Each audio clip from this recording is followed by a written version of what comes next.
Acabo de hablar que tenemos una exclusiva, la reacción de la secretaria, la ex secretaria de Obras Públicas, indignada, molesta y señala directamente a nada más y nada menos que a la gobernadora. Vamos a hablar de eso. Vamos a hablar también de todo este conflicto entre Estados Unidos y Venezuela, las posibles alternativas. Garfield estuvo hablando de la apertura nuevamente de las bases en Puerto Rico, volver a activarlas militarmente. Y también vamos a hablar de todo lo que ha ocurrido con este señor que fue detenido por la ciudadanía en Bayamón. Vamos a presentar el historial criminal de este hombre y todos en su casa se van a hacer la misma pregunta que me he hecho yo durante todo el día. ¿Qué rayos hace en la calle un hombre con tantos delitos cometidos? Con eso arrancamos a jugar pelota dura.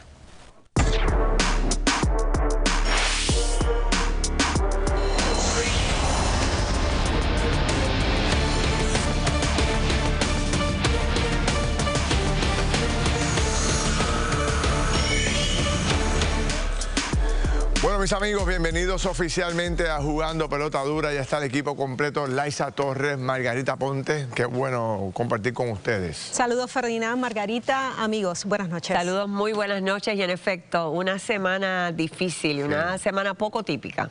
Bueno, pero tú parece que vas bien porque es una gala o algo. Bueno, es que me tengo que subir el ánimo. Muy bien. Hay que subirse el ánimo, es viernes. Bueno, vamos encima porque la noche hay que atenderla y tenemos muchos temas. Le pedí a Laisa que preparara un poco un resumen de todo este conflicto que está pasando entre Venezuela, Estados Unidos, pero también la participación de Puerto Rico. ¿Qué va a pasar con las bases antimilitares que han estado desatendidas y que se plantea la posibilidad de activarlas nuevamente? Vamos a ver la historia. La disputa entre Estados Unidos y Venezuela crece en acusaciones y en movilización militar. Donald Trump estableció una recompensa millonaria por la detención del presidente Nicolás Maduro y en las cercanías de Venezuela mantiene buques militares. Lo acusa de ser el líder del Cartel de los Soles, organización terrorista internacional. En la estrategia ante una posible intervención militar figura Puerto Rico. El secretario del Departamento de Seguridad Pública, Arthur Garfield, planteó la posibilidad de que la isla vuelva a ser clave para las estrategias militares de los Estados Unidos, reabriendo antiguas instalaciones militares como Roosevelt Roads. La gobernadora Jennifer González descartó proyectos militares nuevos en la isla. Yo no voy a hablar de sueños, yo voy a hablar de realidades. Y en este momento nosotros no tenemos ningún email, ninguna carta, ningún documento oficial solicitando al gobierno de Puerto Rico abrir ninguna facilidad militar. Punto. Primero, yo no respaldo actividad militar ni en Vieques ni en Culebra, para dejarlo claro, de ninguna índole. Bueno, ahí están las declaraciones de la gobernadora. Dice, yo no voy a hablar de sueños, voy a hablar de realidades. ¿Eso podría ser una realidad o no? Aquí está el coronel retirado Carlos Cueva, que es portavoz de la sede del Ejército en Puerto Rico. Coronel, saludos, bienvenido. Saludos, buenas noches, gracias y saludos al equipo de trabajo. ¿Estas bases siguen teniendo valor militar? Bueno, yo creo que podemos especular muchas cosas, pero debemos hablar la realidad de lo que sabemos hoy. Lo que sabemos hoy es que las prácticas militares en Puerto Rico no se han detenido nunca. En Puerto Rico continuamos a través del Fuerte Buchanan y las unidades de reserva o de Guardia Nacional, continúan haciendo entrenamientos. A principios de este mes hubo un entrenamiento que se llama Caribbean Thunder, que es trueno caribeño, donde hubo miles de soldados de Puerto Rico y de distintas unidades de Estados Unidos aquí en Puerto Rico, con helicópteros, aviones de combate y entrenamientos con armas largas. O sea que eso es lo que ocurre. ¿Y dónde se hacía la práctica? ¿En Buchanan? Buchanan es el facilitador a distintos lugares alrededor de la isla, en Islas Vírgenes también. Así que esa es la realidad del día de hoy. El Fuerte Buchanan, en su configuración, es la única instalación del Ejército de Estados Unidos en Puerto Rico y el Caribe, en su configuración como tal. Sí, hay unas facilidades de la Reserva y de la Guardia Nacional, pero prácticamente es la única ciudad en Puerto Rico que es administrada por el Ejército. Y su rol es facilitar la preparación y el movimiento de soldados o de militares alrededor del mundo, en cualquier momento, en cualquier lugar. Eso no se ha detenido nunca. El que diga lo contrario, pues no sabe. Hemos sido muy vocales cada vez que hay un movimiento de soldados. Ustedes son testigos de eso. Claro que hemos enviado la información, lo hemos invitado a Fuerte Buchanan, yo creo que como nunca antes, y hemos sido claros. El rol, esa es la realidad hoy. Y que todo ese movimiento militar que representa el Fuerte Buchanan y las distintas unidades de reserva representa un impacto económico para Puerto Rico. Hay 200 millones de dólares en nómina entre soldados y empleados civiles ¿En al Puerto año. Rico? En Puerto Rico. Wow, y esos son gente que por ser unidades de reserva viven en Puerto Rico, pagan impuestos en Puerto Rico, compran carros en Puerto Rico, bienes y servicios en Puerto Rico. Pero más aún, hay unos proyectos de mejora capital, en adición a los 500 millones de dólares de presupuesto del Fuerte Buchanan, hay unos 170 millones de dólares que se están proyectando para mejora, un centro de operaciones, una urbanización para familias militares dentro del Fuerte Buchanan que se está haciendo en este momento. Y eso, cada uno de esos contratistas pagan impuestos del CRIM a los municipios. Estamos hablando de millones de dólares al pueblo de Puerto Rico. Entonces, no es correcto decir que en Puerto Rico no hay ninguna actividad militar. Hay actividad militar y ha sido accesible dentro de los límites de la seguridad operacional, por supuesto. Ha sido accesible. A usted mismo lo invitamos a la base hace unos años. Claro que sí. Y hemos invitado a otros medios, así que no es un misterio. Cueva, pero ¿qué reacción le merece esas expresiones de la gobernadora diciendo yo no favorezco ninguna prácticas militares ni en Vieques, ni en Culebra, ni en...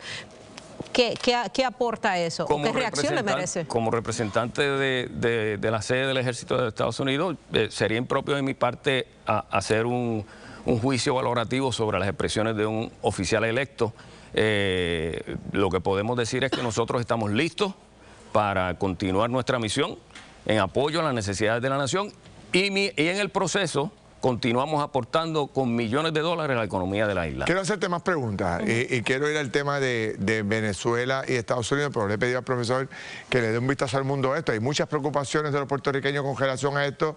Hoy se supone que había movimientos bien agresivos en Venezuela y sabe yo lo que pasa el fin de semana. Profesor Hermit.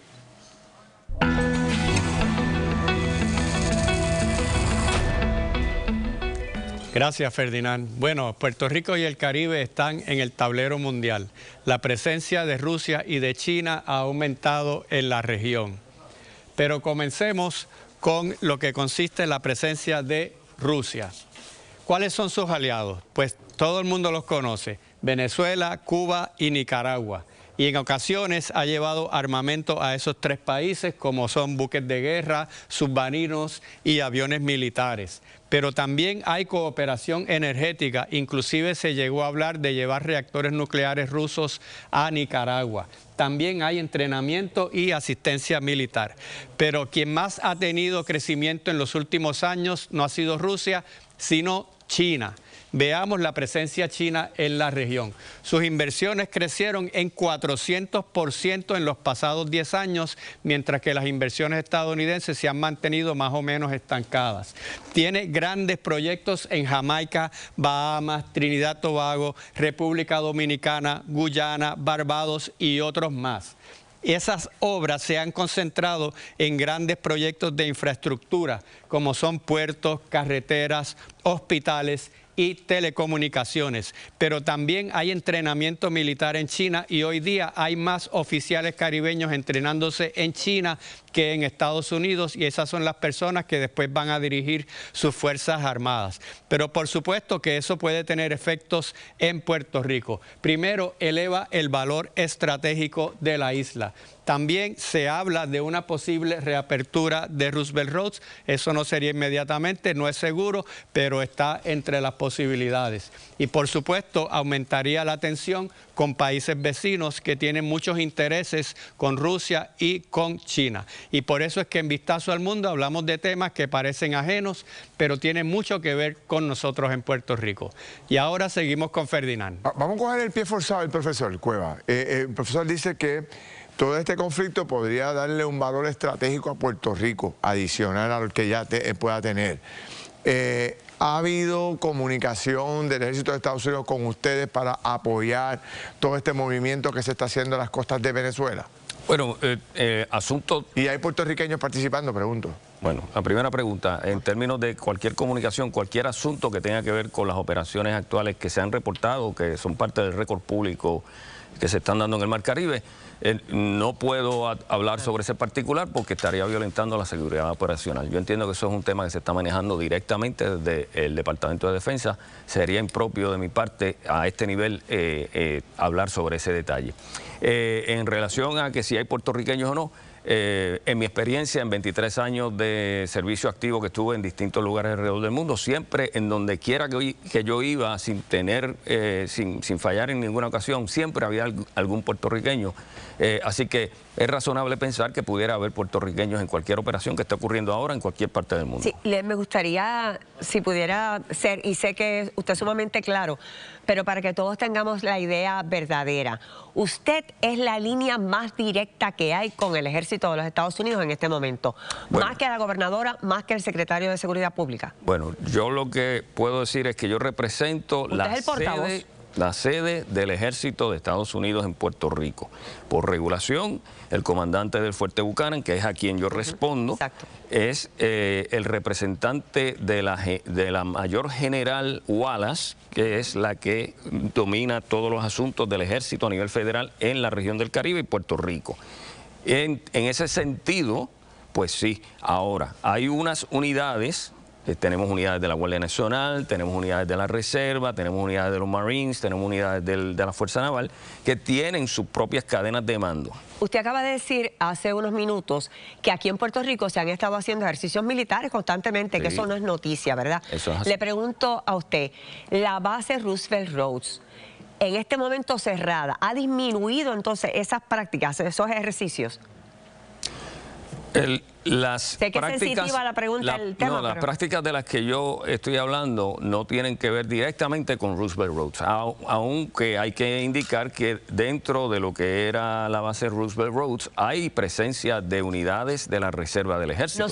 Nosotros puertorriqueños estamos en riesgo. Nuestra Guardia Nacional o nuestra gente está en riesgo si hay un conflicto verdadero entre Venezuela y Estados Unidos. Bueno, ¿van a activarnos de inmediato? Yo no creo que estamos en posición de contestar esa pregunta categóricamente. Lo que sí puedo decir es que debemos estar pendientes con información fidedigna, con las fuentes oficiales, no crear histeria.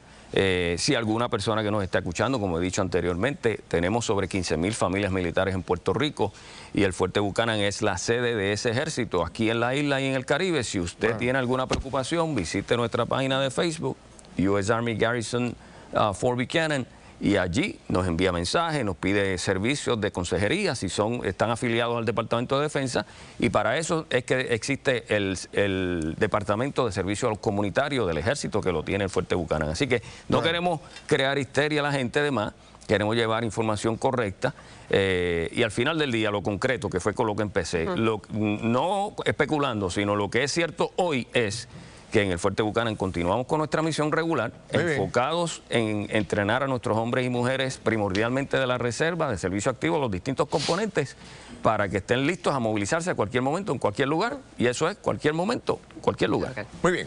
Bueno, creo que tenemos un escenario mucho más claro, y te lo agradezco.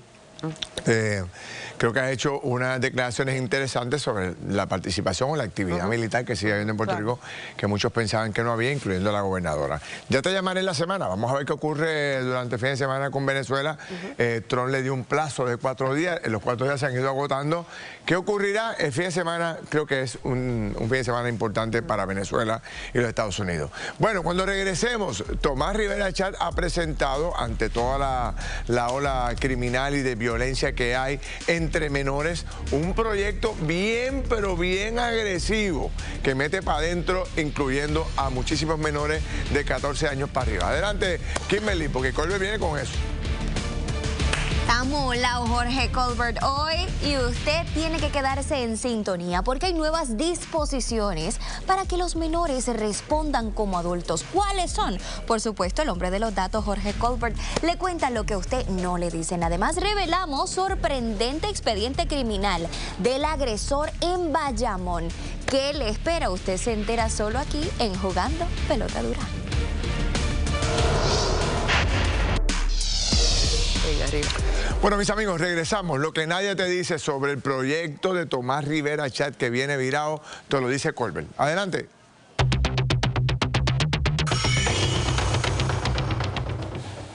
Este proyecto inicialmente se había presentado a principios de cuatrienio por el presidente del Senado, Tomás Rivera Chat, y obviamente con los temas que están ocurriendo, los eventos que están ocurriendo, toma mayor relevancia y obviamente en el texto lo que vamos a ver cómo culminó finalmente un proyecto.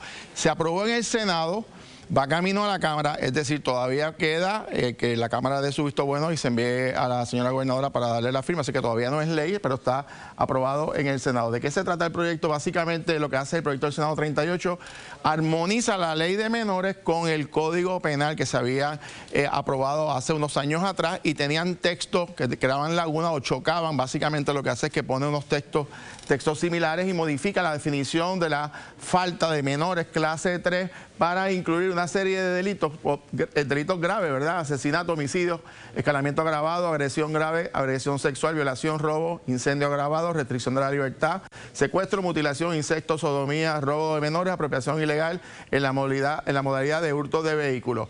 Esto es importante porque mantiene la inclusión de delitos en leyes especiales y bajo esta clasificación, es decir, bajo este nuevo texto, básicamente jóvenes entre 14 y 18 años podrían ser procesados como adultos en casos específicos. Ahora mismo básicamente solamente se limita a casos de asesinato, así que en ese sentido un poco se abre esa ventana de procesamiento. Interesante el proyecto. Ahora bien, quiero traer un tema que no ha estado sobre la mesa porque me parece que es propio que empecemos a discutir esto. Aquí estamos hablando de menores.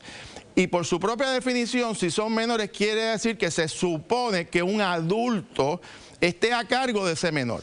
Y la pregunta aquí es, estamos metiéndole caña, bueno, fantástico, a los menores y los que son y tienen esas conductas repetitivas y solamente de actos tan abominables como asesinatos. Por supuesto que cuando se traen proyectos como este para que sean procesados como adultos, obtienen el respaldo de la gente. La pregunta que se queda en la mesa es, ¿dónde están los adultos?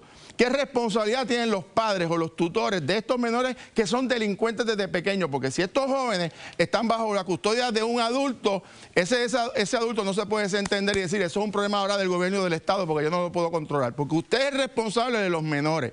Y la pregunta es, ¿cuántos hemos procesado o cuántas penalidades de naturaleza civil también se le han impuesto a los padres o a los responsables de estos delincuentes que comienzan desde edades pequeñas? Quiero ver unos precedentes o unos ejemplos que hay en diferentes estados en Estados Unidos. En California hay una ley que penaliza a los padres o a los tutores que contribuyan a la delincuencia de un menor. Se exponen a multa de hasta $25,000 por daños causados por actos intencionales de sus hijos menores. Es decir, responden económicamente por los menores. En el estado de Nueva York hay responsabilidad civil de los padres por actos intencionales de sus hijos con multa de $5,000. Además, pueden ser investigados penalmente por negligencia si facilitan acceso a armas de fuego que luego usa el menor.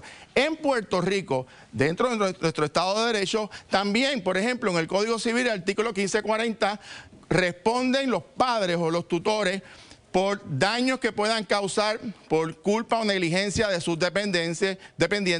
Por consiguiente, las personas, el progenitor, los padres que tienen la custodia inmediata de sus hijos menores de edad, tienen que responder por los daños que estos causen. Eso para que usted tenga un ejemplo. Si usted tiene un vehículo y se lo da a su hijo y su hijo causa un accidente, aunque sea un menor de edad, el padre tiene que responder económicamente. La pregunta es, si un hijo comete un delito tan serio como esto, ¿qué le va a imponer el Estado, el gobierno, de responsabilidad a los padres? Y estamos todo el mundo hablando de los menores, que está muy bien, y hay que revisarlo. La pregunta es, ¿y los padres, y los responsables, los adultos que se supone que hayan velado por el bienestar de ese niño o de esa niña y que lo hayan llevado a unas conductas o hayan permitido unas conductas contrarias a la ley? ¿Cuáles van a ser las responsabilidades penales y las responsabilidades civiles? Y si las hay, como ciertamente las hay, ¿cuántos han procesado o cuántas multas o penas o sanciones se le han impuesto a los padres y que no sea básicamente que yo no puedo mandar a mis hijos y que el gobierno se encargue de ellos, porque eso sencillamente es inaceptable. Así que están sobre la mesa el debate también, aparte del de los menores, ¿qué vamos a hacer con los padres que no están velando, no están cumpliendo con sus responsabilidades con los menores de edad? Pasamos con Ferdinand. Oye, me gusta. ¿Y los padres dónde están? Me encanta, Jorge, esa pregunta es fundamental. Totalmente de acuerdo. Esa pregunta es fundamental.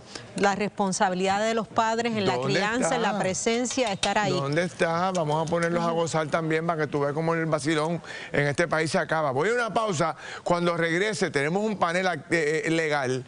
Vamos a analizar este cambio en el Código Penal que está planteando Tomás Rivera Chat y hasta dónde se puede llegar. Y vamos a incorporar a los padres en esta discusión. ¿Qué les parece a ustedes? Opinen si es posible a través del canal de YouTube que tenemos activo. Ahora mismo estoy leyendo los comentarios de todo el mundo. Cuando regrese, jugamos por otra dura. Sigan. Gracias, Ferdinand. Y de hecho ya está aquí nuestro panel de abogados, porque no solamente hablamos de eso, también vamos a estar analizando el caso que ocurrió en Bayamón, el lamentable caso donde esta mujer fue apuñalada. ¿Qué le espera a este hombre? Lo vamos a estar analizando. Y revelamos declaraciones exclusivas. Exsecretaria del DITOP le contesta a la gobernadora. ¿Qué tuvo que decir? Usted se va a enterar solo aquí en Jugando Pelota Dura.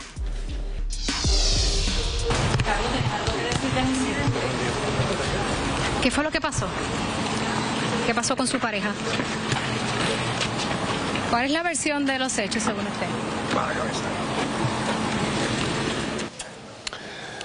Bueno, mis amigos, este es aquí lo que ocurrió durante el día de hoy, que oficialmente se llevó este señor ante el tribunal. Se encontró causa, se le echó una fianza de 1.5 millones de dólares. Lo están ingresando a la cárcel porque no pudo prestar la fianza.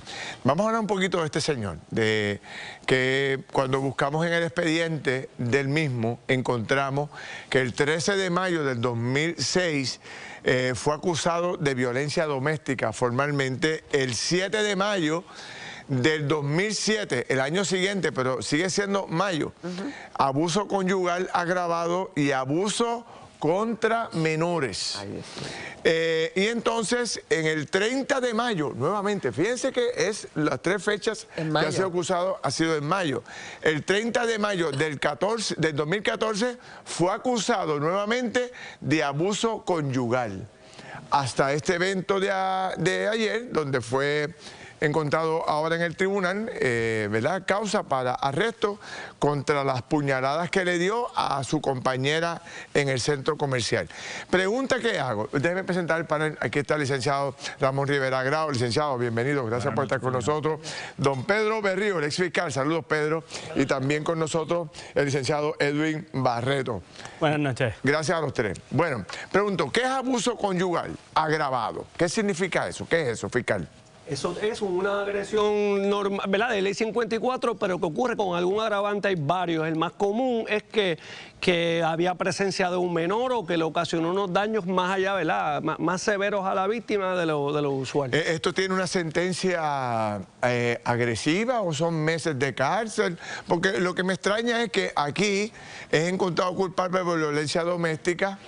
Al otro año, parece ser que salió en meses o semanas, porque al otro año salió nuevamente acusado o encontrado culpable de abuso conyugal agravado, o acusado, mejor dicho, acusado de abuso conyugal agravado y abuso contra menores, y después parece que estuvo unos añitos preso y 7 años más tarde vuelve a cometer otro acto de abuso conyugal. Cuando usted comete tantos abusos conyugales, ¿se supone que la pena carcelaria aumente o no? Sí, usualmente, ¿verdad? Hay unos elementos de reincidencia habitual. Veo por los años, ¿verdad?, que no siempre va a aplicar por el transcurso del tiempo, ¿verdad? En este caso, si el último caso fue en el 2014, pues no necesariamente va a aplicar esa pena de reincidencia porque ya es una pena remota, ¿verdad? Pero en este caso, ¿verdad?, el hecho de que tengamos un patrón de conducta y un historial delictivo como el que estamos viendo aquí, definitivamente no va a ser alentador para la defensa a la hora de establecer una estrategia,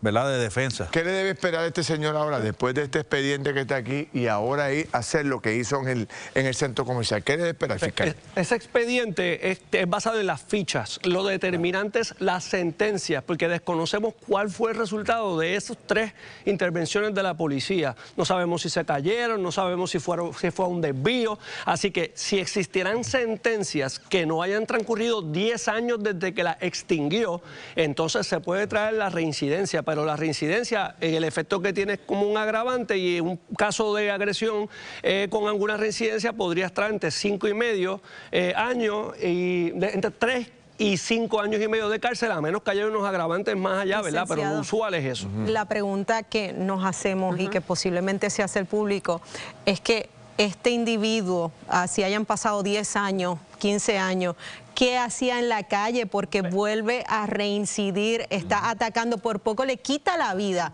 a su pareja en su lugar de trabajo. ¿Qué hace en la calle?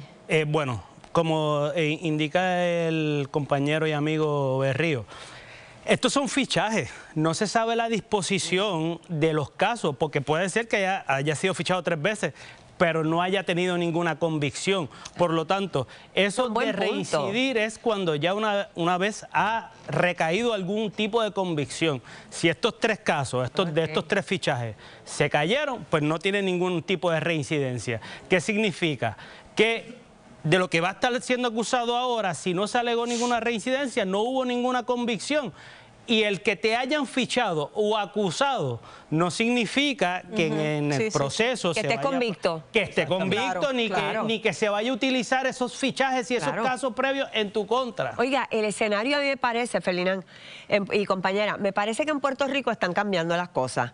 Porque a raíz, por ejemplo, de este caso de ayer, este hombre pierde el control de tal manera que se sube encima de un escaparate, ¿verdad? Un mostrador, con un cuchillo, atenta contra esta mujer, o sea, le intenta quitar la vida con varias puñaladas, y lejos de que todo el mundo se dedicara a hacer videos con los celulares, entraron a tirarle con todo lo que había. Entonces, va a cambiar un poco el escenario en términos de que ahora los culpables no pueden ser esa gente, no necesariamente por hacer algo en contra de otra persona. No, al contrario, eso es legítima defensa de terceros. Pero están ellos mismos abrogándose eso, nadie se los pide, hablando, son guardias de seguridad. Es que por eso es cuestión de instantes, es la reacción de unos puertorriqueños que no... Vamos a ver el video, vamos a ver el video, que lo tengo ahora más completo y le hemos limpiado para ¡Entra para acá ahora!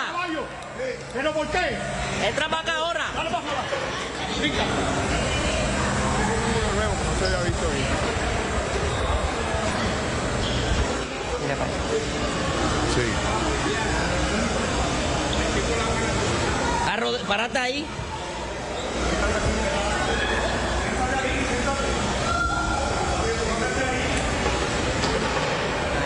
Lanzando con cuchillo a las nenas, a apuñalarla. No lo dejes entrar para allá otra vez. Mira, arrodíllate ahí.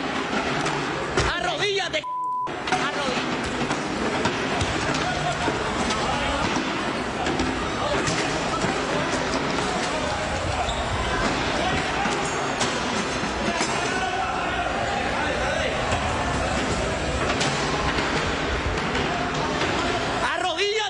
Arrodíllate al piso. Tírate al piso ahora. Tírate al piso. Tírate al piso, tírate al piso. Si no quieres que te sigan dando, tírate al piso porque te van a seguir dando. Tírate al piso. Que te tira al piso porque te van a seguir dando. Pues tírate al piso. Que te tira al piso. ¿No te gusta roncarle a las mujeres? Apuñalar ahora, güey. Ah, tú no estabas roncándole con un cuchillo. Estabas roncándole con un cuchillo a las mujeres, güey. ¿Sabes que sí? ¿Sabes que sí? Fíjate que él le dice al que toma el liderato, hay una persona que es el que toma el liderato, que empieza a darle instrucciones, sal de ahí, tira para acá. Hubo uno que se llevó el sillazo. Sí, hay uno que se va a los puños con, hay uno que se va a los puños con. Se llevó el sillazo de uno de los. ¿Tú te fijas? Ese tipo mide 5'11". O sea, que es una persona alta. Fuerte, joven. O sea, le metió varios puños primero a la joven, a la señora, y después con un arma blanca la cuchilla. Y fíjate que él le dice al que toma el liderato, dice, tú no sabes lo que pasó allí. Exacto, eso es lo último que dice. Tú no sabes lo que pasó allí, tratando un poco de defenderse para que no le den tanto sillazo. Esta es la persona que va a tener el tribunal. Dice el licenciado, con mucha razón, que esto, pues, es un fichaje, pero lo que cuenta realmente es ese acto cuando se vaya a juzgar. No se puede juzgar y por definitivamente estamos hablando de un caso que va a tener posiblemente una ley de armas y posiblemente una tentativa de asesinato. Hay causa... Además de la ley 54. Las puñaladas, eso es tentativa de asesinato. Nada más que con la violencia doméstica, con ley de armas y con una ley 54. 12 años. De ser encontrado culpable, ¿verdad? Porque te debe presumir su inocencia, pero... ¿Cuánto coge? El arma blanca puede ser, mínimo con un caso como este, sin reincidencia, puede ser más o menos 2 años y tienen que ser consecutivos. Pero 2 años. 2 años. El arma sola. Tenemos poco la mata. Tenemos los cargos, tentativa de asesinato, violencia de género, maltrato a una persona de edad avanzada, ley de armas y arma blanca. Que el arma sola es... Pero vamos a hacer eso. mandatorio consecutivo con lo que... Vamos a darle un turno fiscal, vamos a hacer un ejercicio de a cuánto se expone en cárcel este hombre, porque con esos 2 años que me dijiste, ya se me... Ya se me... Son 2 años solo el arma, porque el arma por ley tiene que ser... Voy, con el arma. 2 años por arma blanca, vamos, 2 años. Ley de arma, 2 años. Dígame que se duplica. ¿Qué otro delito, Grau? ¿Cuál es el otro delito que usted menciona? Tentativa de asesinato. ¿La tentativa cuántos años son? Pueden ser 20 años. 20 años, ese me gusta. Ajá. Violencia de género. ¿Y cuál es el otro? Si la violencia doméstica, si le pusieron el 3.1, que es grave daño corporal, bueno, ese es el 3.2. El 3.2 son 8 años. 8 años más. El 3.1 son 21 meses, pero lo más probable él va a estar enfrentando una tentativa de asesinato que si no se prueba en el camino puede bajar a un 3.2 que tiene entre 3,5 y 5 consecutivo con 2 a 6 años por el arma blanca. Pero ahora la pena mayor consecutivo con el arma. Con las enmiendas que ha sufrido la ley 54, el 3.2 que incluso que se le debe estar imputando el grave daño corporal, es una pena de 8 años consecutivos con el arma que se duplica por el uso. Que ya estamos hablando de 6 años, ya estamos hablando de 14, pero más los 20 que obviamente es del Código Penal. 34. Estamos hablando de 34. Pero eso no se suma, no se suma así. No. Al final del camino establece un cómputo. Exactamente, ahí, por ejemplo, la tentativa de asesinato, que son los 20 Pero años. podría ser más de 15 años por lo que veo. Claro que sí, claro que sí. Bueno, con lo que bonifica debe bajar, porque por ley bonifica, pero y si se llega a la pena como tal, serían 20 más posiblemente lo que se le impute por ley de armas, que es consecutivo. Quiero aprovechar la presencia de ustedes, porque el punto que trae Colbert, que me parece que es interesante. ¿Tengo más tiempo? ¿Voy a una pausa y vengo? Déjame hacer una pausa para poder coger la línea, que es la que plantea Colbert de que dónde queda la responsabilidad de los padres aquí. ¿Y los padres dónde están? En otros temas. Y quiero saber si ustedes, como fiscal o como abogado, han tenido que intervenir porque el Estado, con un delito cometido con un menor, el Estado haya decidido ir también contra el padre. Me cuentan ahora cuando regresemos. Voy con Kimberly. Regresamos rápido. Gracias, Ferdinand. De hecho, en nuestro canal de YouTube la gente está ya opinando en esa encuesta, claro, así que usted haga lo propio. Revelamos también al volver polémicas declaraciones exclusivas de exsecretaria del Departamento de Transportación y Obras Públicas. ¿Qué tuvo que decir? Usted se entera solo aquí. Además, Proyecto Dignidad envía una caliente cartita al Congreso. Políticos asociados al narcotráfico. Ay, ay, ay. Y está de acuerdo con que se regrese o que haya actividad militar en las bases. Escanee el QR Code y vote ya en nuestra encuesta. Claro que venimos con eso al volver.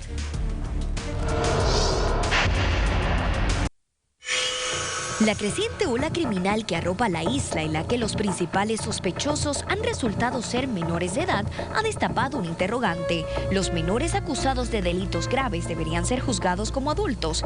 Esta pregunta fue lo que inspiró el proyecto del Senado 38, presentado por el presidente del Senado, Tomás Rivera Chats, en el que se enmienda la Ley de Menores de 1986 para facilitar que jóvenes entre las edades de 14 y 18 años que hayan sido acusados por delitos graves como asesinato, agresión sexual, robo, entre otros, puedan ser procesados como adultos, enmendando la Ley de Menores para temperarla al Código Penal de 2012. En este caso, menores entre 14 y 18 años podrían ser procesados como adultos en casos específicos. ¿A favor o en contra? Completamente a favor, siempre y cuando se aparta no de 14 años, sino de 15 a 18 años. ¿Por qué? Porque entre las edades de 13 y 14 años, todavía el cerebro del niño o la niña está en ese cambio hormonal y el cambio neurofisiológico. Yo estoy de acuerdo, pero siempre y cuando que suban la edad. Por 14 años creo que es muy poco, muy bajita. Yo opino que debe ser juzgado como adulto, ya que el blandengue que tenemos en este país nos tiene en la posición que estamos. No estoy de acuerdo. Creo que se debe estudiar más eso. La lógica te dice a ti que ese niño es niño. O sea, piensa como niño, no como mayor. No vale la pena. Ya tenemos tribunal para niños. Esta entrada del juego es gracias a The Better Back Store. Comodidad de la cabeza a los pies. Bueno, regresamos. Qué interesante y diversa la opinión de la gente que se sondeó. Brevemente regreso atrás al caso anterior, porque me dice Julián Delgado, que monitorea todas las redes sociales, para que ustedes tengan una idea del impacto que ha tenido esto en Puerto Rico. Sí. Uno de los posts que pone la foto del individuo el agresor, cuando le están dando la silla, en Facebook nada más, el Facebook de Jugando Brotadura, lo han visto 1.184.000 personas.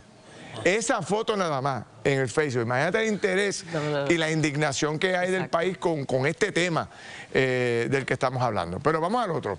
Este que está ahora considerándose, planteado por Tomás Rivera Chat, de hacer más agresivo el asunto de que aquellos niños o jóvenes de 14 a 18 años que cometan una serie de delitos bien fuertes, ¿verdad? Que los podemos enumerar. No sé si está por ahí en la mano. Faltas graves incluyendo asesinato, agresión sexual, robo agravado, secuestro, sodomía, apropiación ilegal de vehículos, mutilación, incendio agravado, distribución de drogas, entre otros. Que eso se han considerado como adultos. ¿Cómo lo ve usted? Yo estoy a favor de que se permanezca el sistema como está actualmente. Nosotros no podemos tratar a los menores como adultos. No tienen tan siquiera capacidad jurídica. Todavía eso sería rendirse como sociedad a poder lograr que estos jóvenes puedan reeducarse. Yo entiendo que un joven menor de 17 años, 16 años, 15 años, tiene todas las herramientas para poder rehabilitarse y nuestro sistema judicial... ¿Te ha tocado defender un joven menor de edad? Muchísimo, ¿sí? Muchísimas veces, desde los 20 años que llevamos en la carrera. ¿Y quién es más culpable, él o el papá? ¿O la mamá? Yo creo que no se trata de imponer responsabilidades. A veces los jóvenes no tienen las herramientas, incluso a veces los padres no tienen las herramientas, y más con los problemas sociales que estamos enfrentando, con el acceso que los jóvenes tienen a las redes, lo que observan. A veces los jóvenes se les sale de las manos y hay los mecanismos para poder encaminar a estos jóvenes a un mejor porvenir. Yo creo que un adulto pues ya es distinto, porque ya tú tienes una capacidad legal para tomar decisiones y para comprender la criminalidad de tu acto. ¿Qué le parece, fiscal? La experiencia nos muestra que la inmensa mayoría de los niños jóvenes que incurren en conductas que ahora son faltas vienen de hogares disfuncionales, muchas veces que predomina que no hay una figura paterna, sin entrar en cuestiones de cuál sería el modelo de la familia, ¿verdad? Entonces, muchos de estos niños son productos del departamento de la familia o productos de hogares sustitutos. Entonces, si le vamos a atribuir negligencia al departamento de la familia porque el niño terminó delinquiendo, es el mismo gobierno trabajándose a sí mismo desde el punto de vista del fracaso y del castigo. Donde se tiene que invertir es en mejor educación e incentivos para que los niños estén estimulados a permanecer en la escuela y hacer buen uso de su tiempo. Nosotros no conocemos los efectos que, por ejemplo, tuvo la pandemia en la generación que ahora está enfrentando la justicia, y hasta que pasen 20 o 30 años no vamos a tener herramientas para realmente modificar el sistema de justicia penal de menores. Déjame ir donde Colbert un momentito, que tiene un dato para que usted pueda reaccionar, licenciado. Colbert, hace unos días tú hablabas de esto. Sí, precisamente sería bueno un análisis de los distinguidos invitados en relación al dato que dábamos hace unos días de que una mayoría, una gran cantidad de los adultos confinados cometieron más de una falta cuando eran menores. Es decir, que son conductas que se repiten desde que eran pequeños y obviamente cuando están encarcelados también, el porciento también de reincidencia en la adultez. Este problema de mayores o de adultos cometiendo delitos que vienen desde pequeños, quiere decir que entonces el sistema de rehabilitación y de manejo de menores no está funcionando. Sí. Interesante. ¿Qué le parece? Bueno, lo que sucede es que estamos convirtiendo a estos menores de edad, que los estamos poniendo en cárceles para menores, y reaccionando a lo que está diciendo Colbert, los estamos educando, en vez de educarlo en una profesión, en vez de educarlo en algo que sea funcional para la sociedad, desde temprana edad los estamos educando a delinquir, los estamos de que si pasa esto puede salir, puedo tener otras alternativas en la delincuencia. Y eso es lo que tenemos que evitar. Las cárceles siguen siendo universidades del crimen, siguen siendo. Claro que sí, entonces el otro problema es, discúlpame, Laisa, que no tan solo lo que han dicho nuestros compañeros, que ahora el Departamento de la Familia, obviamente hay jóvenes que también, como dice el compañero Grau, que no se han terminado de desarrollar, y el Departamento de la Familia está ahora, la moda es remover menores. Tenemos que hacernos la pregunta, ¿a quién verdaderamente afecta, a qué menores y a qué población afecta? ¿A quién? ¿Cuál es la pregunta? ¿Cuál es la contestación? A los pobres, a los que les afecta. A los pobres es a los menores, a los más afectados. Son los que, claro. Bueno, sí. Debemos concluir entonces que los tres se oponen a que la niña, la jovencita de Ay Bonito, sea procesada como adulta. Bueno, no estamos diciendo eso pero esa es la ley que está ahora. Hay posibilidad de enmendar, de hacer enmiendas a este proyecto que presenta el presidente del Senado, Tomás Rivera Chat, y armonizar la ley de menores con el Código Penal. ¿Se puede hacer alguna enmienda para hacer más severa pues la pena que puede enfrentar un jovencito de cometer actos tan graves como los mencionados? Luego de vistas públicas y estudios de expertos que no sean a la ligera, y tomando en cuenta que por más que eso se atempere, si no se invierte en rehabilitar y no se invierte en programas de desvío que en vez de meter a la gente en la cárcel le dé incentivos para reeducarse, vamos a seguir cada vez peor. Pero rápido, sé que nos tenemos que ir, pero mire, quizás una alternativa sean proyectos comunitarios. Ese menor que lo pongan a pintar casas, a levantarse a sembrar café, que lo pongan a limpiar las carreteras y a lo mejor no vuelva a delinquir. El asesinato tiene 99 años y no han parado las muertes. O sea que penas más graves. Interesante el debate con ustedes, muy interesante. Las redes sociales están, ¿verdad, Kimberly? Encendidas, todo el mundo opinando, unos pidiendo más fuerza, que los castiguen más duro, otros diciendo, oye, son menores. Cada cabeza es un mundo, hay que bregar con mucho cuidado con el asunto. Adelante, Kimberly. Ferdinand, mira qué curioso esto. En nuestro canal de YouTube nosotros estamos preguntándole solamente a las personas que están viendo la transmisión, ¿se debe responsabilizar a los padres? Y un 88% dijo que sí, un 12% dijo que no. Así que tenemos ahí una encuesta muy interesante. Y Proyecto Dignidad envía una calientita carta al Congreso. ¿Políticos estarán asociados al narcotráfico? Lo discutimos, y siguen las controversias por alegadas irregularidades en el Departamento de Transportación. Exsecretaria emite declaraciones. ¿Qué tuvo que decir? Usted se entera solo aquí en exclusiva. Estoy Jugando Pelota Dura. Bueno, mis amigos, vamos a entrar en otro tema. Porque el día de ayer estuvo bien caliente y hoy también en señalamientos de corrupción. Presento a nuestro panel político para que reaccione. Georgie Navarro, el hombre de la sombrilla verde. Está con nosotros la licenciada Anabel Sloan. Buenas noches. También está la representante Diana Gutiérrez. Y la presidenta del Proyecto de Dignidad, Nilda Pérez, que también hoy bajó con una carta ahí, vinculando a medio mundo con Maduro. Bueno, vamos a empezar. Saludos a los cuatro, bienvenidos. Saludos. Saludos, buenas noches. Vamos a entrarle lleno. Vamos a entrarle lleno con lo que pasó ayer cuando vino la inspectora general a hablar de esta investigación que hizo, donde ella señala un acto de corrupción muy grande. Vamos a verlo. Hubo una exfuncionaria en el Departamento de Transportación y Obras Públicas que a la misma vez era parte de una corporación familiar y mantuvo contratos con el gobierno simultáneamente que ascendieron a cerca de 11 millones de dólares. Y también se encontró que participó en los procesos de subasta. La funcionaria estuvo en el departamento desde el 2021 ejerciendo, ¿verdad?, como empleada de confianza. La directora, que a usted le conste, tenía conocimiento. Entendemos que una vez se hacen referidos formalmente por la exsecretaria, ya entonces advienen conocimiento de la posibilidad del conflicto de interés. Y si es la persona que yo creo que bastantes veces se le dijo a la Fortaleza, a la secretaria, a todo el mundo, es popular, te está haciendo la vida imposible. Teniendo unos puestos tan altos, aquí alguien tiene que haber sabido que ella tenía una compañía. El no haber informado ese conflicto, el no haber dicho yo soy un socio de esta empresa, ya de por sí es un delito. Y el funcionario que lo nombra tiene responsabilidad también. Que esta funcionaria particular sale contemporáneo con la investigación de inspector general. Yo creo que Eileen debe explicar a la secretaria por qué salió y si fue por esto mismo cuando se enteró de lo que estaba pasando. Después de este debate y de las declaraciones de la fiscal, de la inspectora general, la gobernadora reaccionó. ¿Qué dijo la gobernadora? Vamos a verlo. Por eso cuando mucha gente me preguntaba, pero ¿por qué van a cambiar la secretaria? Pues, yo escogí al doctor Edwin González como secretario de Transportación y Obras Públicas y también de carreteras. Y yo creo que aquí estamos hablando de muchos fondos federales. Aquí estamos hablando específicamente de más de 46 millones de dólares en fondos federales. Yo no los voy a poner en riesgo por nadie. Ni por una persona, ni por un secretario, por nadie. ¿Por qué? Porque eso limita la confianza en que el alcalde, los senadores y todos los funcionarios públicos, cuando vamos a buscar fondos federales para otros proyectos, tenemos que bregar porque alguien hizo las cosas mal. Así que, y que le caiga todo el peso de la ley. Aquí ese tipo de conductas no se pueden permitir.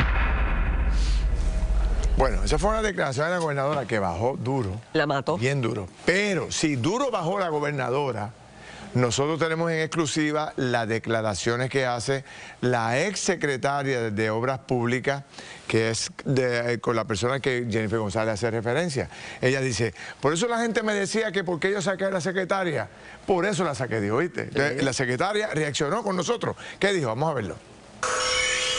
Quiero dejar meridianamente claro que durante los 4 años que serví al pueblo de Puerto Rico como secretaria del Departamento de Transportación y Obras Públicas, siempre lo hice bajo los más altos estándares de integridad, honestidad y respeto.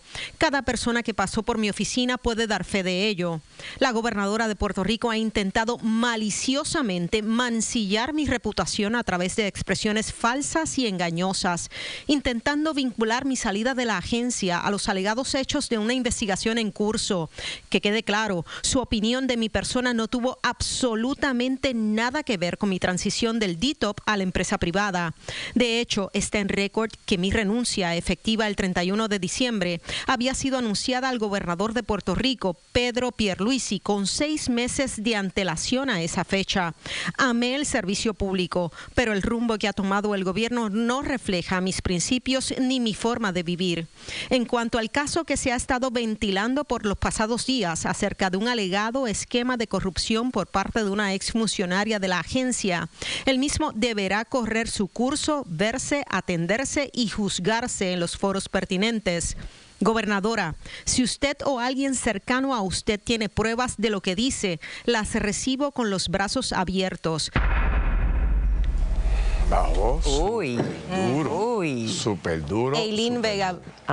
Eileen Vélez Vega. Así es. Bueno, ¿cómo reaccionan ustedes a este ¿verdad? encontronazo entre la gobernadora, la secretaria saliente y el señalamiento que hace el inspector general? Georgie, estoy contigo. De Eileen Vega, pues, es una profesional y su estadía, pues tengo que reconocerla que sí, la veía con ojos claros y que estaba haciendo sus cosas correctamente. Pero era una defensora de estos puestos que nombró populares, que nosotros se lo llamamos a Fortaleza.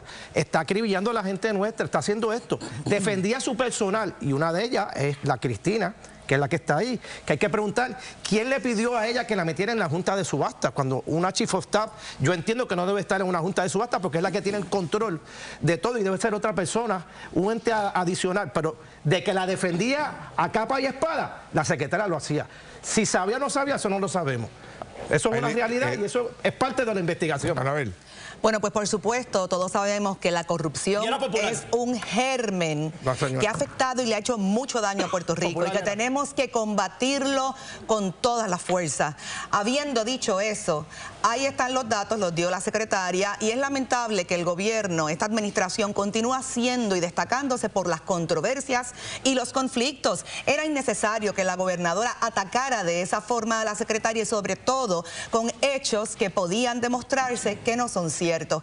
Así que pues ella misma se coloca en una situación delicada que no le conviene a su gobierno ni a su imagen.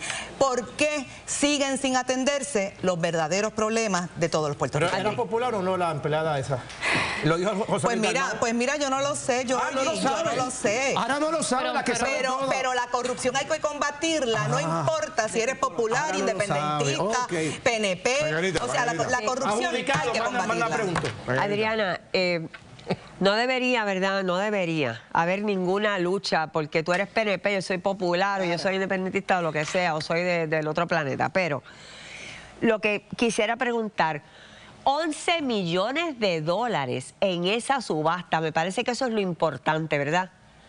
Me gustaría su reacción. Sí, mira, es escandaloso, ¿verdad? No es un caso aislado, es uno de los tantos casos que se suman de escándalos de corrupción, ya sean populares o PNP, ¿verdad? Que son eso no están probados, eso no ha ocurrido, ¿verdad? Los que están probados y de los que el país es testigo son de aquellos que vienen de las administraciones que nos han gobernado, que son el PNP y el PPD. Y es muy terrible, ¿verdad? En un país que estamos en quiebra se comete quizás el peor delito que se puede cometer, que son delitos de corrupción, de falta de confianza y contra el erario público. Y aquí también tenemos que hablar, ¿verdad?, de los controles que tiene que haber con los empleados de confianza que llegan a este tipo de agencias a servirse y a no servir al pueblo, y que hay también una falta de méritos en este tipo de contrataciones. Nilda, en una investigación que está en curso, ¿verdad?, responsabilizar a la exsecretaria del Departamento de Transportación y Obras Públicas, como lo hizo la gobernadora públicamente, es saludable. Se nota la tirantez que hay entre los bandos dentro del PNP, de los pierluisistas con los de Jennifer. Definitivamente hay que darle duro a la corrupción. Hay unos procesos éticos dentro de las agencias que hay que velar. En este caso, yo no estoy diciendo que la secretaria estaba al tanto de las situaciones, pero sí como ella, como líder, como jefa, ella tiene que actuar y velar para que se cumplan los protocolos y todo lo, ¿verdad?, todo lo que tiene que ver con la sana administración de esa agencia. Y es que no son 10 pesos, son 11 millones. No, exacto. Y parece que hubo muchas situaciones que definitivamente dejaban ver que se estaban obviando unos procesos. Nilda, voy a cambiarle de tema. Ustedes enviaron una carta al Congreso anunciando... A Casa Blanca. A la Casa Blanca. Dice el Congreso, a la Casa Blanca, para anunciar que en Puerto Rico hay partidos vinculados con el movimiento de Maduro, con la administración de Maduro. Mira, no nos llamemos engaño. ¿Quiénes son? Aquí por mucho tiempo se ha venido viendo la corrupción, el lavado de dinero, con vínculos con ambos partidos de mayoría PNP y populares. Y estoy citando un caso que el año pasado salió a relucir en los periódicos noticiosos del país, donde el abogado Juan Ramón Soaldaño, que era un alto recaudador de fondos de los populares y de los PNP, lo vincularon con el narcotráfico y el lavado de dinero. Y o sea, que tú estás vinculando... pero es algo nuevo, porque siempre se había vinculado a Maduro con el gobierno del partido, con el partido independentista, pero tú lo estás vinculando con los populares y con los PNP. Aquí hay un problema grandísimo de lavado de dinero y con narcotráfico. Recordemos el caso de Coquito, que estaba vinculado con ejecutivos del partido PNP, como Héctor Martínez y otros. Estamos hablando también de la ganga de los tiburones, que es una ganga que está dentro de las cárceles, que trasiega droga dentro de las cárceles, y que recientemente Jensen Medina le acusaron por este tipo de ganga de los tiburones, y que salió a reducir que esta ganga le decía a los presos cómo votar y si identificaban a alguien que no votó relacionado a lo que ellos establecieron, con Maduro. tenía unos cargos dentro de la cárcel.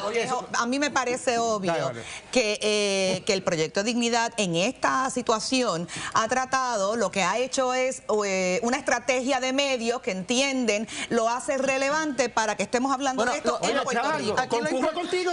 Pues para que tú veas. Pero aquí lo importante, mira, no pega ni con cola lo que está diciendo. Trata de pegar una cosa con otra, hasta Héctor Martínez y la ganga de qué sé yo qué. ¿Qué disparate es ese, Dios mío? Aquí, por favor. Donald Trump, cuando vino a Puerto Rico en el 2018, cuando el huracán María dijo, los puertorriqueños, los políticos puertorriqueños son unos corruptos. Nosotros estamos dejando saber a Donald Trump, apoyamos la política anticorrupción, apoyamos la mano dura contra el crimen del narcotráfico. Pero eso lo apoyamos todos. Está bien, pero obviamente aquí hay un partido conservador que... No, pero ustedes son parte del problema. Ustedes son parte del problema. Bueno, déjame hacer una pausa. Voy a regresar con ustedes, pero Juan Dalmao parecía que, yo creo que Juan entendió que el ataque venía contra él y Juan contestó y le contestó a ustedes. Vengo con eso ahora rápido. Vamos a una pausa.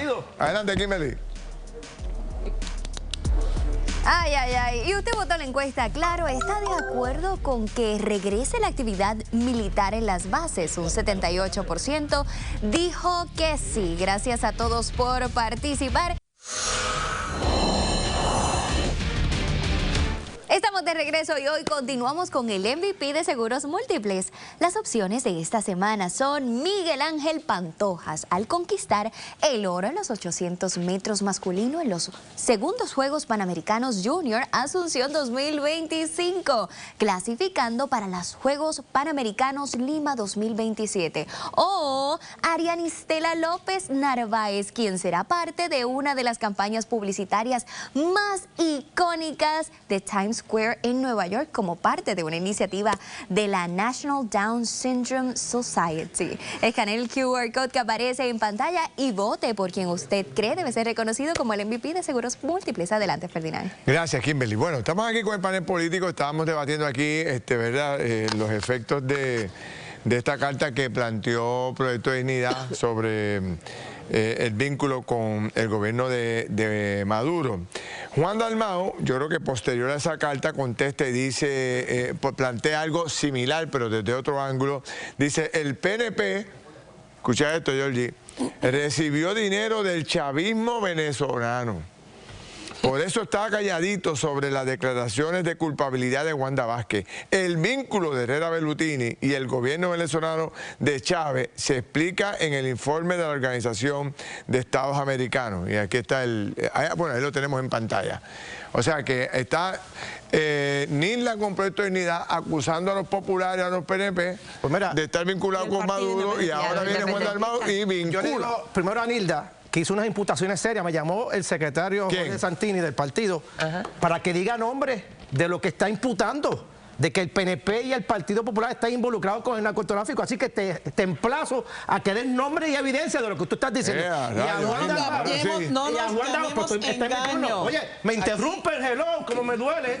No me duele, sigue interrumpiéndome. Mira, oye, te voy a decir una cosa. Aquí la compañera Adriana, en un programa que tuvimos los otros días, le dije que si ella apoyaba y avalaba el gobierno de Maduro, y no dijo ni esta boca es mía. Igual se lo digo a Juan Dalmao. No se atrevieron en la campaña a decir que reprochaban el gobierno de Nicolás Maduro porque son cómplices de ese desastre, de ese atropello del pueblo. Y aquí está en plazo. Dice, tú apoyas al gobierno de Nicolás Maduro ilegítimo. ¿Lo apoyas, sí o no? Desde la campaña nosotros hicimos... Pero, sí o no, ¿lo apoya? Pero estamos en un tribunal, usted me va a dejar hablar. Hable usted. Gracias. Desde inicios de la campaña y cuando sucedió todo lo que sucedió luego del proceso de elecciones en Venezuela, desde el Partido Independentista hicimos unos reclamos de transparencia a lo que estaba sucediendo. Eso es lo que pasó. Luego de eso, ¿verdad? Las expresiones que ha hecho quien está ahora, ¿verdad?, convicta y que se declaró culpable de un delito que tenía que ver con unas influencias de un venezolano que quería tener unos negocios ilícitos, es la gobernadora de su partido, no ha dicho Wanda Vázquez. Transparencia. ¿Lo apoya, sí o no? Segundo. Es sencillo, no lo apoyo. Segundo. Yo no lo apoyo. Segundo. ¿No lo dice? Es que no me toca a mí, a mí no me toca hablar sobre los procesos internos de los demás partidos. De los procesos internos de Venezuela. Sí, yo reprocho, ¿verdad?, la falta de transparencia que hubo en ese proceso de elecciones.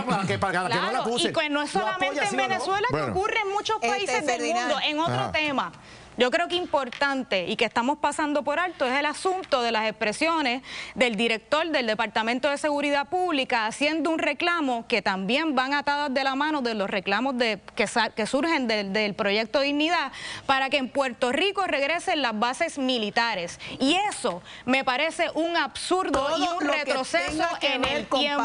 El narcotráfico, nos parece un retroceso en el tiempo de Puerto Rico. Hay que hacer lo que haya que hacer. Volver a que Puerto Rico sea un enclave geopolítico militarizado cuando ya el Puerto Rico se ha rechazado en unidad de pueblo y de país, de sectores religiosos y PNP con la salida de la mayoría. Debe escuchar a ver. Déjame ahora contestar y yo les voy a decir esto. Yo exhorto al Proyecto Dignidad a que no entre en el juego político de la distracción, porque ¿en qué ayuda esa carta a los miles de familias puertorriqueñas que ahora mismo no tienen luz, que no tienen agua, a la violencia en las escuelas, a la criminalidad, a la falta de médicos? Esos son los problemas de Puerto Rico. Y comer chicle a la vez. Y esa carta es importante para dejarles saber al gobierno que aquí hay un partido conservador que apoya ese tipo de iniciativa. Espérate, Nilda, perdóname, porque yo no he terminado. El Proyecto Dignidad, igual que todos los partidos en Puerto Rico, debemos estar pensando en cuál es el proyecto de país, hacia dónde nos queremos mover para superar. Y esa misma distracción que nos trae Georgie Navarro con el tema de Venezuela, de la campaña, por estar con esos ataques, es que ahora Puerto Rico se encuentra en una deriva. Preocúpese por los actos de corrupción en su partido, preocúpese por el desastre en la salud y en la educación. Por eso perdieron, porque rehuyen a son maduristas. Hello. Vamos a aplicarle la misma fórmula, Georgie. Oye, me aplicas a mí, pero ya no. Mira, tengo aquí a Alberto Fradera, que está aspirando a una posición importante de representante a la Cámara por el pueblo de Gurabo y Cagua, ¿correcto, Alberto? Eso es así. Buenas noches para ti, Ferdinand, Laisa y los compañeros. O sea, tú estuviste dirigiendo una oficina importante que era seguridad en el tránsito, ahora estás en el... ATSEF, administración de los cupones, Y ahora te vas estuviste en el Canal 6, ¿estás en el Canal 6? No. Actualmente trabajo en el Departamento de la Vivienda y ahora voy para la legislatura, con el favor de Dios. No se preocupe, tranquilo. Todos somos compañeros. Es que el panel te pone nervioso, chicos. Pero te voy a decir este panel te pone muy nervioso. Conozco a Alberto hace mucho tiempo y creo que es un recurso buenísimo para la Cámara de Representantes. Eso me quería decir. Estaba haciendo todo el análisis para decir eso y cometí un error. Pero agradecido. ¿Por qué la Cámara? Mira, Ferdinand, me parece que los representantes de distrito son la voz de aquellos que no son escuchados, son los que tienen la oportunidad de conectar con los ciudadanos, así que mi experiencia laboral en el Departamento de la Familia durante los pasados 5 años, ahora en el Departamento de la Vivienda, me ha permitido poder estar en la calle y escuchar la necesidad de la gente, así que yo ahora doy este paso profesional para poder servir al Distrito 31, que es Caguas y Gurabo, para poder ser esa voz de las comunidades y ser un representante que esté con ellos en la calle y pueda asistirle como corresponde. Este es producto de la vacante de la alcaldesa de Gurabo venir a ser secretaria de Estado. Es correcto. Y entonces la que es representante actual ocupa la posición de alcaldesa. Es correcto. Esa plaza queda vacante, ¿y en quién estás tú? Es correcto, el partido ha abierto un proceso de elección. De hecho, hoy en la tarde de hoy estuve radicando mis documentos ante la Comisión Estatal de Elecciones, así que ya hemos comenzado a visitar, escuchar nuestras comunidades. ¿Y cuándo es la elección? El 28 de septiembre. El 28 de septiembre. Georgie, ¿tú vas a reparar a Alberto? Tiene la capacidad, la integridad, lo ha demostrado en sus puestos que ha ocupado. Si yo viviera en Caguas o en Gurabo, yo votaba por él. Agradecido, Georgie, y espero que el pueblo de Caguas y Gurabo me dé esa oportunidad para trabajar en conjunto con nuestra alcaldesa Vilma Peña en Gurabo y el alcalde de Caguas, particularmente por nuestros adultos mayores que sabemos que están viviendo momentos críticos y a veces no son escuchados. Así que mi experiencia en el Departamento de la Familia me ha llevado a eso, a poder sentir de cerca esa necesidad, y de hecho está en el plan de gobierno de nuestro partido, así que voy a la legislatura a hacer la mano amiga a la gobernadora para implementar esa política pública por la cual fuimos todos elegidos como gobierno. Éxito, ya hablaremos. Te veo antes de la primaria para seguir hablando un poco más de las necesidades de esa área. Bueno, voy con Kimberly o Margarita. Voy con Margarita, que está bien acompañada, Margarita. Pues yo te dije que, mira, me vestí para animarme y es que estoy bien acompañada. Padre Enrique, nosotros le decimos cariñosamente Quique Camacho, sacerdote y director ejecutivo de Caritas Puerto Rico. Muy buenas noches. Le pregunto, Padre Quique, estamos hablando, ¿verdad?, de una actividad que se llama Todas las Voces del Amor. Esto va a ser mañana. ¿Dónde y cuál es el fin? A las 4 de la tarde vamos a estar allí en el recinto metro de la Interamericana, en el teatro, y el objetivo es, pues, primero llevar un mensaje de amor, ¿verdad? Claro. Con las voces increíbles de Coco Peña, Dagmar y Juan Vélez. Y es para recaudar fondos para las labores que hacemos de Caritas de Puerto Rico. ¿Qué hace Caritas de Puerto Rico? Caritas de Puerto Rico ayuda a que Puerto Rico sea mejor. Tenemos ayuda para microempresarios, ayuda para las madres solteras, ayuda para deambulantes. Todo lo que sea ayudar a Puerto Rico, ¿verdad? Que tanto que hablamos en el panel que yo participo, de que hay que hacer en Puerto Rico mejor. Pues esta es la oportunidad, apoyando a iniciativas como la de nosotros para que Puerto Rico, pues, sea más autosuficiente y podamos echar hacia adelante. ¿Desde qué hora, padre? Desde a las 4 de la tarde empieza el show, así que $60 es bastante razonable, ¿verdad? Yo tengo aquí las mías, mira, las taquillas. Muchas gracias, padre, de verdad. Gracias por lo que están haciendo, la iniciativa, la gente es muy buena, así que les deseo mucho éxito. Gracias por estar con nosotros. Sigo contigo, Kimberly. Gracias, Margarita. Yo no me pienso perder eso. Eso va a estar buenísimo. Así que si usted todavía no ha comprado su boleto, esta es la oportunidad para que se dé cita mañana. Y ustedes votaron y el MVP de Seguros Múltiples de esta semana es Miguel Pantojas. Enhorabuena. Él se llevó esa medalla de oro. Bien merecido. Te toca renovar el marbete este mes. Es el momento de escoger el seguro obligatorio de Seguros Múltiples. Hay dos formas de hacer el proceso: en el formulario digital o el formulario de papel. En cualquiera de los dos, tú tienes el derecho de escoger, así que ponle tu marca al seguro obligatorio de Seguros Múltiples. Imagínate si no nos tuvieras. Pausamos. Y amigos, vamos a terminar con un aplauso grande, porque mire quién cumpleaños, Jorge, mira. Cumpleaños hoy. Llegó a los 99, desde aquí le enviamos.